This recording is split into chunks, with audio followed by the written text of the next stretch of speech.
Hello दोस्तों, कैसे हैं आप। मैं स्वागत करती हूं आपका अपने यूट्यूब चैनल भाषा अध्ययन पर। आज हम करने वाले हैं आदिकाल और मध्यकाल से संबंधित महत्वपूर्ण क्वेश्चंस जो परीक्षा की दृष्टि से बहुत ही ज़्यादा महत्वपूर्ण है। चाहे आप कोई भी परीक्षा दे रहे हो, आदिकाल और मध्यकाल के जितने भी इम्पोर्टेंट क्वेश्चन हैं, PYQs हैं, वो मैंने इस वीडियो में लिए हुए हैं। इससे पहले मैं 50 इम्पोर्टेंट PYQ और MCQ करा चुकी हूँ। अगर आपने उन्हें अभी तक नहीं देखा है तो डिस्क्रिप्शन बॉक्स में लिंक है, आप वहाँ जाकर चेक कर सकते हैं। ठीक है, तो चलिए शुरू करते हैं आज का वीडियो। देखते हैं 51 क्वेश्चन नंबर 51 देखिए। देसिल बयाना सब्जन मिठा ते संजपो अभट्टा, ये पंक्तियाँ किसकी हैं? और हमें ऑप्शन दिए हुए हैं गोरखनाथ, अमीर खुसरो, विद्यापति या लुईयप्पा। तो ये लुईयप्पा जी की नहीं, ये विद्यापति जी की जो है पंक्तियाँ हैं। ठीक है, जो कि मैथिली भाषा में लिखी गई हैं। क्वेश्चन नंबर 52 देखिए। 10वीं से 14वीं शताब्दी का समय, जिसे हिंदी का आदिकाल कहते हैं, भाषा की दृष्टि से अपभ्रंश का ही बढ़ाव है। यह कथन किस विद्वान का है? ऑप्शन दिए गए हैं हमें। ए हजारी प्रसाद द्विवेदी, बी रामचंद्र शुक्ल, सी भोलाशंकर व्यास या डी भोलानाथ तिवारी। तो देखिए, जो ये कोटेशन दी हुई है ये है हजारी प्रसाद द्विवेदी जी की। तो पहला ही ऑप्शन हमारा जो है सही हो जाएगा। ठीक है, क्वेश्चन नंबर 53 देखिए। किस विद्वान ने पुष्य को हिंदी का प्रथम कवि माना है? और विकल्प हमारे हैं ग्रियर्सन और शिवसेंगर, रामचंद्र शुक्ल, हजारी प्रसाद द्विवेदी या फिर डॉक्टर नगेंद्र। तो देखिए, ग्रियर्सन और शिवसेंगर जो है उन्होंने पुष्यदंत को जो है हिंदी का प्रथम कवि माना है। और रामचंद्र शुक्ल जी ने किसको माना है? रामचंद्र शुक्ल जी ने माना है चंद्रबरदाई को। ठीक है, ये भी आपको याद रखना है। क्वेश्चन नंबर 55 देखिए। डॉक्टर रामकुमार वर्मा के अनुसार आदिकाल में हिंदी का प्रथम कवि कौन है? और हमें विकल्प दिए हुए हैं पुष्पदंत, चंद्रबरदाई, स्वयंभू और विद्यापति। तो डॉक्टर रामकुमार वर्मा के अनुसार स्वयंभू जो थे वो आदिकाल के हिंदी के प्रथम कवि माने जाते हैं। ठीक है, तो ऑप्शन बी हमारा सही हो जाएगा। आगे चलते हैं। कवि सरहप्पा का समय राहुल सांकृत्यायन ने क्या निश्चित किया है? ये क्वेश्चन नंबर 55 है। तो उसका समय हमें दिया गया है ऑप्शन ए 693 ईस्वी, बी 796 ईस्वी, सी 769 ईस्वी या फिर डी 969 ईस्वी। तो देखिए, इसका सी ऑप्शन जो है 769 769 ईस्वी जो है वो हमारा बिल्कुल सही हो जाएगा। ठीक है, क्वेश्चन नंबर 56 देखिए। अपभ्रंश का वाल्मीकि किसे कहा जाता है? विकल्प है पुष्पदंत, देवसेन, धर्मपाल या फिर स्वयंभू। तो अपभ्रंश का वाल्मीकि स्वयंभू जी को कहा जाता है। ऑप्शन डी है जो हमारा बिल्कुल सही हो जाएगा। ठीक है, क्वेश्चन नंबर 57 देखिए। किस सिद्ध कवि की रचनाओं में रहस्य भावना की प्रधानता है? विकल्प है हमारे सरहप्पा, शबरप्पा, लुईयप्पा या फिर कन्हप्पा। तो ऑप्शन बी जो है हमारा लुईयप्पा जी, इनकी रचनाओं में रहस्य भावना की प्रधानता दिखती है। तो ऑप्शन बी हमारा सही हो जाएगा। क्वेश्चन नंबर 58 देखिए। नाद न बिंदु न रवि न शशि मंडल, काव्य पंक्ति किस कवि की है? विकल्प में दिए गए हैं। ए सरहप्पा, बी विरूपा, सी डोंबियप्पा या फिर डी गोरखनाथ। तो देखिए, ये जो पंक्तियां हैं ये किसकी हैं? ये सरहप्पा जी की है। तो पहला ही ऑप्शन जो है हमारा सही हो जाएगा। क्वेश्चन नंबर 59 देखिए। बहुत कठिन है डगर पनघट की, कैसे मैं घर लाऊं मधवा से मटकी, पनिया भरन को मैं जो गई थी, दौड़ झपट मोरी मटकी पटकी। प्रस्तुत पंक्ति किस रचनाकार की है? इसके रचनाकार का नाम बताना है हमें। और हमें विकल्प दिए गए हैं। ए भारतेंदु, बी हरिऔध, सी अमीर खुसरो या फिर डी रस खान। तो ये पंक्तियाँ अमीर खुसरो जी की है। सी ऑप्शन जो है हमारा बिल्कुल सही हो जाएगा। क्वेश्चन नंबर 60 देखिए। हिंदी मुक्त काव्य परंपरा का सबसे प्रिय छंद जो आदिकालीन साहित्य की देन है वह है।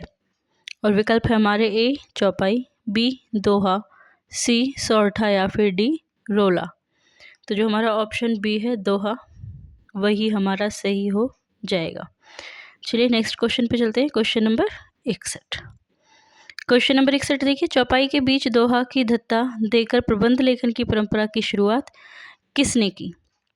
हमारे विकल्प हैं। ए स्वयंभू, बी देवसेन, सी सरहप्पा या फिर डी तुलसीदास। तो इसका पहला ही ऑप्शन जो हमारा सही हो जाएगा, स्वयंभू जी थे जिन्होंने चौपाई के बीच दोहा की दत्ता देकर प्रबंध काव्य की परंपरा की शुरुआत की थी। पहला ही ऑप्शन हमारा सही हो जाएगा। चलिए नेक्स्ट क्वेश्चन देखते हैं, क्वेश्चन नंबर 62। भोला शंकर व्यास ने किस कवि की तुलना माघ से करना उचित समझा है? और हमारे विकल्प है ए स्वयंभू, बी पुष्पदंत, सी राम सिंह या फिर डी देवसेन। तो जो हमारा बी ऑप्शन है पुष्पदंत वो सही हो जाएगा। क्वेश्चन नंबर 63 देखिए, पाहुड़ दोहा का अर्थ क्या है?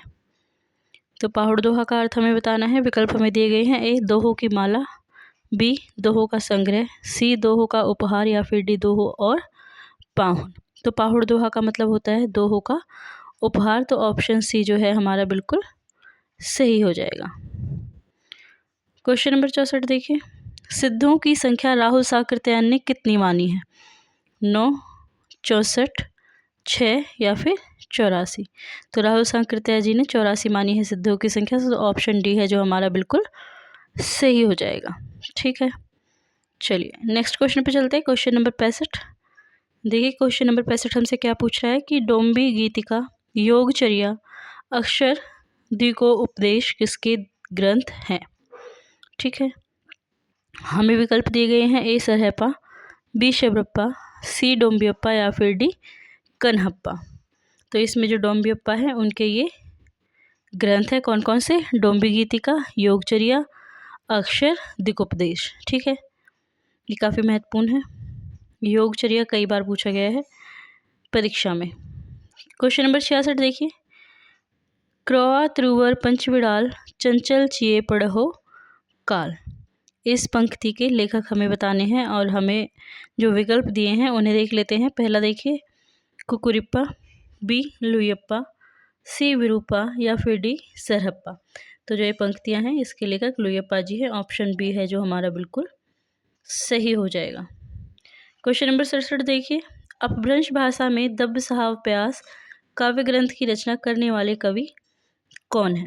और हमारे विकल्प हैं, ए लक्ष्मीधर, बी हेमचंद्र, सी देवसेन या फिर डी शालिभद्र सूरी। तो ऑप्शन सी है जो हमारा बिल्कुल सही हो जाएगा। ठीक है, चलिए आगे क्वेश्चन पे चलते हैं, क्वेश्चन नंबर 68। तो क्वेश्चन नंबर 68 हमारे सामने है, देखते हैं।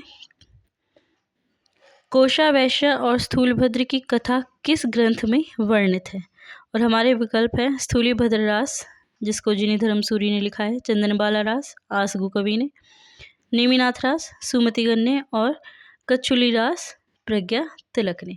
तो कोषावैश्य और स्थूलीभद्र देखिए, इसमें आप चाहें तो एक तरह से अपना लॉजिक लगा सकते हैं। स्थूलभद्र की जो कथा है वो किस में होगी? वो स्थूलीभद्र रास में होगी। तो पहला ही ऑप्शन जो है हमारा वो सही हो जाएगा। नेक्स्ट क्वेश्चन देखिए, क्वेश्चन नंबर 69, नाथों की संख्या कितनी मानी गई है?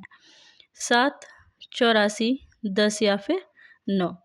तो इसको भी आप एक तरह से ट्रिक लगा सकते हैं, न से नाथ और न से 9। ठीक है, और सिद्धों की कितनी मानी गई है? सिद्धों की 84 मानी गई है। चलिए नेक्स्ट क्वेश्चन देखते हैं, नाथ पंथ या नाथ संप्रदाय के सिद्ध मत, सिद्ध मार्ग, योग मार्ग, योग संप्रदाय, अवभूत मत एवं अवधूत संप्रदाय नाम भी प्रसिद्ध है। यह कथन किस विद्वान का है?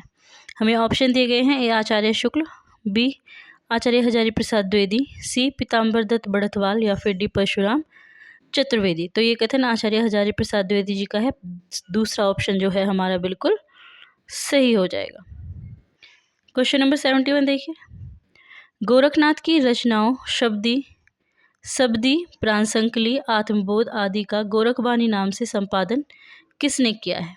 और हमारे विकल्प हैं, डॉक्टर बढ़तवाल, आचार्य शुक्ल, हजारी प्रसाद द्विवेदी या फिर विश्वनाथ प्रसार भारती। तो डॉक्टर बढ़तवाल जी ने जो है इनका संपादन किया है गोरखनाथ की बानियों का और रचनाओं का, किसमें? गोरखबानी के नाम से। ठीक है, क्वेश्चन नंबर 72 देखते हैं, गुरु महिमा, इंद्रिय निग्रह, वैराग्य कुंडलिनी जागरण आदि का महत्व किस साहित्य में मिलता है? और हमारे विकल्प हैं, ए सिद्ध साहित्य, बी जैन साहित्य, सी नाथ साहित्य और डी लौकिक साहित्य। तो गुरु महिमा, इंद्रिय निग्रह जो है इनका महत्व नाथ साहित्य में हमें मिलता है। ऑप्शन सी है जो हमारा बिल्कुल सही हो जाएगा। ठीक है, क्वेश्चन नंबर 73 देखिए, नाथ पंथ का प्रवर्तन किसने किया है? हमारे विकल्प है जलंधर नाथ, भरथरी, चुनकर नाथ या फिर गोरखनाथ। तो गोरखनाथ जी है जिन्होंने नाथ पंथ का प्रवर्तन किया है। ऑप्शन डी है जो हमारा बिल्कुल सही हो जाएगा। ठीक है, क्वेश्चन नंबर 74 देखिए। नौलखी पात्री आगे नाचे, पीछे सहज अखाड़ा, अंजन माही निरंजन भेटा, पंक्तियाँ किस नाथ की हैं? और हमें विकल्प दिए गए हैं गोरखनाथ, जलंधर नाथ, मत्स्येंद्र नाथ या फिर सरहपाल। तो ये गोरखनाथ जी की बानियाँ हैं, तो पहला ही ऑप्शन जो है हमारा बिल्कुल सही हो जाएगा। क्वेश्चन नंबर 75 है। हिंदी का प्रथम गद्य लेखक मिश्र बंधुओं ने किसे माना है? और विकल्प है इंशाअल्लाह खां, गोरखनाथ, गंग कवि या फिर चंद्र बरदाई। तो मिश्र बंधुओं ने गोरखनाथ को जो है पहला गद्य लेखक माना है। ऑप्शन बी हमारा बिल्कुल सही हो जाएगा। क्वेश्चन नंबर 76 देखिए। गारसद तासी ने रासो शब्द की उत्पत्ति किस शब्द से मानी है? और हमारे विकल्प है ए रसायन, बी रासक से, सी रास से या फिर डी राजसूय से। तो गारसद तासी जी ने राजसूय शब्द से जो है रासो शब्द की उत्पत्ति मानी है। तो ऑप्शन डी है जो हमारा बिल्कुल सही हो जाएगा। ठीक है, क्वेश्चन नंबर 77 देखिए। रामचंद्र शुक्ल ने हिंदी का प्रथम महाकवि किसे माना है? और हमारे विकल्प है चंद्र बरदाई, तुलसीदास, हरिओद या फिर जायसी। तो रामचंद्र शुक्ल जी ने चंद्र बरदाई को प्रथम महाकवि माना है। और चंद्र बरदाई की रचना का नाम क्या है? पृथ्वीराज रासो। ये भी आपको याद रखना है। क्वेश्चन नंबर 78 देखिए। खुमान रासो की रचना किस साहित्यकार ने की है? विकल्प है शारंगधर, सारंगधर है ये, शारंगधर, नरपति नलर, दलपति विजय या फिर नल सिंह। तो खुमान रासो की रचना दलपति विजय ने की है। तो दूसरा ऑप्शन जो है हमारा बिल्कुल सही हो जाएगा। ठीक है, क्वेश्चन नंबर 79 देखिए। कौन सा नाथ योगी स्त्री मोह में फंस गया था जिसका गोरखनाथ ने उद्धार किया था? और हमारे विकल्प हैं चुनकर नाथ, गोपीचंद, मच्छेंद्र नाथ या फिर चौरंगी नाथ। तो जो स्त्री मोह में फंस गए थे नाथ योगी वो थे मच्छेंद्र नाथ। ठीक है, तो ऑप्शन सी हमारा बिल्कुल सही हो जाएगा। क्वेश्चन नंबर 80 देखिए। नाथों की सबसे बड़ी कमजोरी उनका रूखापन तथा ग्रस्त के प्रति अनादर भाव है। यह कथन किस आलोचक का है? और विकल्प है हमारे रामचंद्र शुक्ल, शिव कुमार मिश्र, हजारी प्रसाद द्विवेदी या फिर बच्चन सिंह। तो नाथों की सबसे बड़ी कमजोरी उनका रूखापन और गृहस्थ के प्रति अनादर भाव है, ये कहा था हजारी प्रसाद द्विवेदी जी ने। तो ऑप्शन बी है जो हमारा बिल्कुल सही हो जाएगा। क्वेश्चन नंबर 81 देखिए। पियो चित्तौड़ न आवू सावन पहली तीज, जोवे बाट विरहिनी खिनखिन अनवे खीज। ये किस ग्रंथ से संबंधित है? ये पंक्तियाँ हमें बताना है। और हमारे विकल्प है पद्मावत, खुमान रासो, बीसलदेव रासो या फिर चंदनबाला रास। तो जो खुमान रासो है उसमें ये पंक्तियाँ कही गई हैं। तो ऑप्शन बी है जो हमारा बिल्कुल सही हो जाएगा। क्वेश्चन नंबर 82 देखिए। आदिकाल को अत्यधिक विरोधों एवं व्याघातों का युग कहने वाले इतिहासकार का नाम बताइए। और हमें विकल्प दिए गए हैं हजारी प्रसाद द्विवेदी, राम कुमार वर्मा, डॉक्टर बच्चन सिंह और धीरेन्द्र वर्मा। तो आदिकाल को अत्यधिक विरोधों और व्याघातों का युग कहने वाले जो इतिहासकार है वो हजारी प्रसाद द्विवेदी जी है। तो पहला ही ऑप्शन है जो हमारा सही हो जाएगा। ठीक है, आई होप आपको वीडियो पसंद आ रही होगी। और अगर आपको वीडियो पसंद आ रही है तो प्लीज़ वीडियो को लाइक और चैनल को सब्सक्राइब जरूर कर लीजिएगा, ताकि इसी तरह से मैं आपके लिए वीडियोस लाती रहूं और मुझे भी मोटिवेशन मिलता रहे। आई होप चैनल को सब्सक्राइब आपने कर दिया होगा। तो चलिए शुरू करते हैं। क्वेश्चन 83।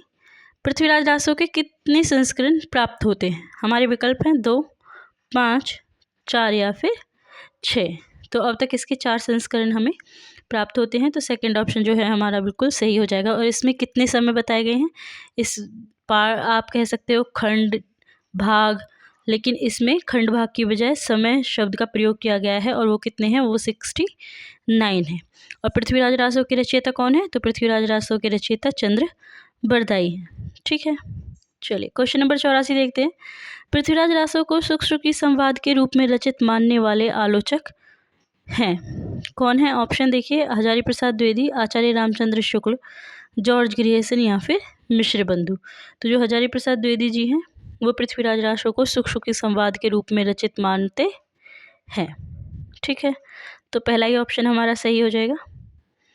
क्वेश्चन नंबर 85 देखिए। बीसलदेव रासो का 12 मासा अर्थात विरह वर्णन किस मास से आरंभ होता है? और हमारे विकल्प हैं आषाढ़, सावन, बैसाख या फिर कार्तिक। ये इस बार ही आया था इससे क्वेश्चन, ठीक है। तो जो इसका ऑप्शन है वो है कार्तिक। कार्तिक मास से जो है इसका आरंभ होता है, तो ऑप्शन डी हमारा सही हो जाएगा। क्वेश्चन नंबर 86 देखिए, बीसल देवरासो की रचना नरपति नलैया ने कब की थी? तो हमें उसका सन बताना है, ठीक है। और हमें विकल्प दिए गए हैं संवत 1212, सन 1212। देखिए सन और संवत ये अलग अलग हैं, 1212 तो हैं लेकिन सन 1212 और संवत 1212। बी संवत 1252 या फिर डी संवत 1155। तो जो इसका सही विकल्प है वो संवत 1212 है। पहला ऑप्शन जो है हमारा बिल्कुल सही हो जाएगा। क्वेश्चन नंबर 87 देखिए, चंद्रवरदाई कृत हिंदी का प्रथम महाकाव्य कौन सा है? हमारे विकल्प है रनमल छंद, पृथ्वीराज रासो, पृथ्वीराज विजय या फिर परमाल रासो। तो चंद्रवरदाई कृत पृथ्वीराज रासो जो है काफ़ी महत्वपूर्ण महाकाव्य है और इससे क्वेश्चंस आते ही आते हैं, चाहे आप किसी भी परीक्षा में बैठे हैं, ठीक है। चलिए क्वेश्चन नंबर 88 देखते हैं, जैन साहित्य की सर्वाधिक लोकप्रिय काव्य शैली कौन सी है? और हमारे विकल्प हैं ए चरित काव्य, बी रास काव्य, सी फागु या फिर डी चंपू काव्य। तो जैन साहित्य की सर्वाधिक लोकप्रिय जो काव्य शैली है वो रास काव्य है, तो पहले सेकंड ऑप्शन जो है हमारा वो बिल्कुल सही हो जाएगा। क्वेश्चन नंबर 89 देखिए, रासो ग्रंथ की भाषा क्या है हमें बताना है और हमें ऑप्शन दिए गए हैं ए प्राकृत, बी अपभ्रंश, सी डिंगल पिंगल या फिर डी ब्रज भाषा। तो रासो ग्रंथ की जो भाषा है वो डिंगल पिंगल है, ठीक है। डिंगल पिंगल क्या है? जो कि मिश्रित रूप होता है। क्वेश्चन नंबर 90 देखिए, नल सिंह द्वारा रचित रासो ग्रंथ का नाम बताइए और हमें विकल्प दिए गए हैं विजयपाल रासो, खुमान रासो, प्रमाल रासो या फिर हमीर रासो। तो जो विजयपाल रासो है वो नल सिंह जी ने लिखा है, तो पहला ये ऑप्शन जो है हमारा सही हो जाएगा। क्वेश्चन नंबर 91 देखिए, किस रासो ग्रंथ में आल्हा और उदल नामक दो वीर सरदारों के वीरतापूर्ण युद्ध का वर्णन किया गया है? और हमें विकल्प दिए गए हैं पृथ्वीराज रासो, खुमान रासो, हमीर रासो या फिर परमाल रासो। तो परमाल रासो में जो है उदल और आल्हा नामक दो वीर सरदारों के वीरतापूर्ण युद्धों का वर्णन किया गया है। ऑप्शन सेकंड हमारा जो है वो बिल्कुल सही हो जाएगा। 92 देखिए, परमाल रासो का प्रकाशन चार्ल्स इलियट ने किस वर्ष कराया? और हमारे विकल्प हैं 1865 ईस्वी, 1866 ईस्वी, 1965 ईस्वी या 1856 ईस्वी। तो 1865 में चार्ल्स इलियट ने जो है इसका प्रकाशन कराया है। पहला ही विकल्प जो है हमारा बिल्कुल सही हो जाएगा, ठीक है। क्वेश्चन नंबर 93 देखिए, आल्हा का गायन किस ऋतु में किया जाता है? हमारे विकल्प हैं ग्रीष्म ऋतु में, शीत ऋतु में, वसंत ऋतु में या फिर बरसात ऋतु में। तो बरसात ऋतु में जो है आल्हा का गायन किया जाता है। ऑप्शन डी जो है हमारा बिल्कुल सही हो जाएगा। क्वेश्चन नंबर 94 पे चलते हैं, आलाखंड के रचयिता जगनिक किस राज्य के आश्रित थे? तो ऑप्शन हमारे हैं जयचंद, पृथ्वीराज, परमादिदेव या फिर जयसिंह। तो आलाखंड के जो रचयिता थे जगनिक वो परमादिदेव के जो हैं आश्रित थे। तो ऑप्शन बी जो है वो हमारा बिल्कुल सही हो जाएगा, ठीक है। क्वेश्चन नंबर 95 देखिए, पृथ्वीराज रासो के 30,000 छंदों का अंग्रेजी में अनुवाद किस लेखक ने किया है? और हमारे ऑप्शन है कर्नल जेम्स टार्ड, जिसको कर्नल टार्ड भी लिख देते हैं कभी कभी, बी डॉक्टर बूलर, सी डॉक्टर सुनीत चटर्जी या फिर डी श्याम सुंदर दास। तो इसका पहला ही ऑप्शन कर्नल जेम्स टार्ड जो है वो सही हो जाएगा। क्वेश्चन नंबर 96 देखिए, पृथ्वीराज रासो को अप्रमाणिक मानने वाले विद्वान कौन है? तो हमें ऑप्शन दिए गए हैं ए श्याम सुंदर दास, बी कर्नल टार्ड, सी रामचंद्र शुक्ल या फिर डी मिश्र बंधु। तो जो रामचंद्र शुक्ल जी हैं वो पृथ्वीराज रासो को अप्रमाणिक मानते हैं, तो ऑप्शन सी हमारा सही हो जाएगा। क्वेश्चन नंबर 97 देखिए, कैमास वध किस रासो ग्रंथ का प्रसंग है? पृथ्वीराज रासो, विजयपाल रासो, बीसलदेव रासो या फिर परमाल रासो। तो कैमास वध जो है पृथ्वीराज रासो का प्रसंग है, पहला ही ऑप्शन हमारा सही हो जाएगा। क्वेश्चन नंबर 98 देखिए, उक्ति व्यक्ति प्रकरण नामक व्याकरण ग्रंथ के रचनाकार कौन है?